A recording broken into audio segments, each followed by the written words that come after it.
کیا مولانا شیرانی کو اسرائیل کے حق میں اسٹیبلشمنٹ نے کھڑا کیا ہے؟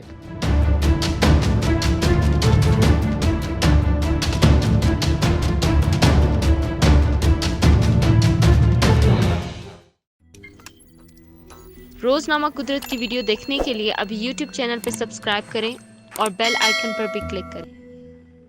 پاکستانی اسٹیبلشمنٹ کی ایما پر یہودی ریاست اسرائیل کو وسیع تر قومی مفاد میں تسلیم کرنے کے حق میں کامران خان اور مبشر لقمان جیسے سرکاری اینکرز کے بیانات آنے کے بعد اب مولانا فضل الرحمان کے خلاف حال ہی میں بغاوت کرنے والے فوجی اسٹیبلشمنٹ کے ایک اور گماشتے مولانا محمد خان شیرانی نے بھی اپنے آقاؤں کی زبان بولتے ہوئے اسرائیل کو تسلیم کرنے کی تجویز دی ہے۔ یاد رہے کہ حال ہی میں ایک اسرائیلی اخبار میں یہ خبر شائع ہوئی تھی کہ برٹش پاسپورٹ رکھنے والے پاکستان کے ایک اعلیٰ حکومتی مشیر نے نومبر 2020 میں اسرائیل کا دورہ کیا اور دونوں ملکوں کے مابین سفارتی تعلقات بحال کرنے کے امکانات پر بات چیت کی۔ تاہم وزیر اعظم کے معاون خصوصی زلفی بخاری نے تردید کی ہے کہ انہوں نے اسرائیل کا دورہ کیا، لیکن اسٹیبلشمنٹ کے قریب سمجھے جانے والے اینکرز مبشر لقمان اور کامران خان کے بعد اب اسٹیبلشمنٹ کی ایما پر مولانا فضل الرحمان کے خلاف کھڑے ہو جانے والے مولانا شیرانی کی جانب سے بھی اسرائیل کو تسلیم کرنے کی تجویز اس بات کی غماز ہے کہ دال میں ضرور کچھ کالا ہے اور دھواں بلا وجہ نہیں اٹھ رہا۔ پاکستانی میڈیا میں اب یہ بحث زوروں پر ہے کہ اسرائیل کو تسلیم کرنے کے لیے گراؤنڈ ورک کرنے کی کوشش کے پیچھے اصل میں کون ہے۔ حالانکہ وزیر اعظم عمران خان نے ایک ٹی وی انٹرویو میں سختی سے تردید کی ہے کہ ان کی حکومت اسرائیل کو تسلیم کرنے کے حوالے سے سوچ بچار کر رہی ہے، لیکن عمران خان کے بارے میں عمومی رائے یہی ہے کہ وہ کام نہ کرنے کے عزم کا اظہار کرتے ہیں، کچھ عرصے بعد وہی کام وہ ضرور کرتے ہیں۔ ویسے بھی عام عوام اس بات کو سمجھتی ہے کہ اگر اسرائیل کو تسلیم کرنے کی بات کی جا رہی ہے تو یہ جرأت عمران خان نہیں کر سکتا۔ ظاہر ہے کہ ملک کی قسمت کے تمام بڑے فیصلے وہی ادارہ اور وہی لوگ کرتے ہیں جن کے کندھوں پر بیٹھ کر عمران خان اقتدار میں آئے۔ اقتدار میں آنے سے پہلے عمران خان نے مسئلہ کشمیر حل کرنے کا وعدہ کیا تھا۔ Army chief general Qamar Javed Bajwa کے عہدے کی میعاد میں 3 سال کی توسیع کرتے وقت بھی وزیر اعظم نے یہ موقف اختیار کیا کہ وہ کشمیر کے معاملے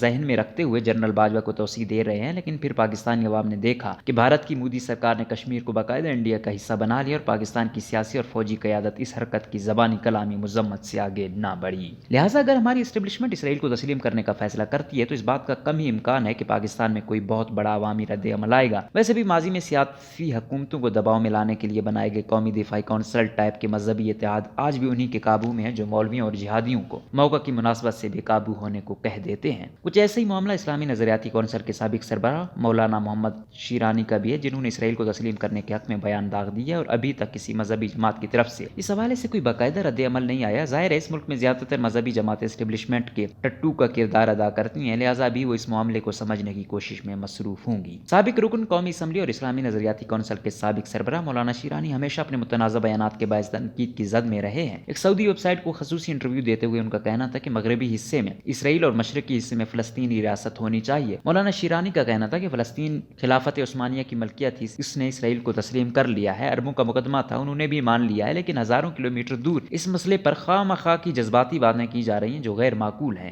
مولانا شیرانی کا کہنا تھا کہ اسرائیل کے ساتھ تنازع عرب کا ہے یا عجم کا، اگر دو فریق آپس میں بیٹھ رہے ہیں تو پھر کسی اور کو شرائط رکھنے کی کیا ضرورت ہے۔ مولانا محمد خان شیرانی کا کہنا تھا کہ بے مقصد کی خون ریزی اور جنگ کا خاتمہ ہونا چاہیے۔ میں اس بات کے حق میں ہوں کہ اسرائیل کو تسلیم کیا جانا چاہیے، کیونکہ اسرائیل کو تسلیم کرنے کا مسئلہ مذہبی نہیں بلکہ سیاسی اور بین الاقوامی ہے۔ مولانا شیرانی نے تاریخ بیان کرتے ہوئے کہا کہ حضرت داؤد نے 1000 قبل مسیح میں فلسطین کو فتح کیا تھا، انہوں نے ہیکل سلیمانی کی بنیاد رکھی اور حضرت اسماعیل نے اسے پایہ تکمیل تک پہنچایا۔ مولانا شیرانی سمجھتے ہیں کہ جس طرح اس سے قبل یہ تجویز سامنے آئی تھی کہ مشرقی علاقے میں اسرائیل اور مغربی حصے میں فلسطین کی ریاست قائم کی جائے، بعد میں اسرائیل اسی پر ریاست قرار دیا گیا، لیکن فلسطینیوں نے دوسرا راستہ اختیار کیا۔ ان کا کہنا ہے اسرائیل کو تسلیم کر کے فلسطین کو اپنا حصہ لے لینا چاہیے اور باقی اپنے حصے کے لیے دعویٰ برقرار رکھنا چاہیے۔ ساتھ ہی انہوں نے کہا کہ فلسطین کی زمین اسرائیل پر نہیں بیچی گئی، فلسطین نے اپنا حصہ پہلے نہیں لیا جس پر اسرائیل نے آس پاس کے علاقوں پر قبضہ کر لیا۔ مولانا شیرانی نے مزید کہا کہ آج کی دنیا اقوام متحدہ کے چارٹر اور معاہدوں کے ساتھ جڑی ہے، ہمیں بھی انہی کے ساتھ چلنا چاہیے۔ اس کے بعد انہوں نے مولانا فضل الرحمان پر تنقید کرتے ہوئے کہا کہ ان کی پی ڈی ایم تحریک کا کوئی نتیجہ نکلتا نظر نہیں آ رہا ہے اور عمران خان کو سلیکٹڈ کہنے والے خود اپنے گریبان میں جھانک کر دیکھیں وہ سلیکٹڈ ہیں یا منتخب ہیں۔ یاد رہے کہ اسلامی نظریاتی کونسل کے چیئرمین کی حیثیت سے مولانا شیرانی نے ایک مرتبہ کہا تھا کہ نافرمانی کرنے پر مرد عورت کی پٹائی کر سکتا ہے، جس پر خواتین کے حقوق کے لیے کام کرنے والی تنظیموں نے ان پر شدید تنقید کی تھی۔ ابھی ایک مرتبہ پھر ان کی ایک ویڈیو وائرل ہو گئی ہے جس میں وہ پشتو زبان میں کہتے نظر آئے کہ اسرائیل کو تسلیم کرنے کا معاملہ بین الاقوامی مسئلہ ہے، میں اس کے حق میں ہوں کہ اسے تسلیم کر لینا چاہیے۔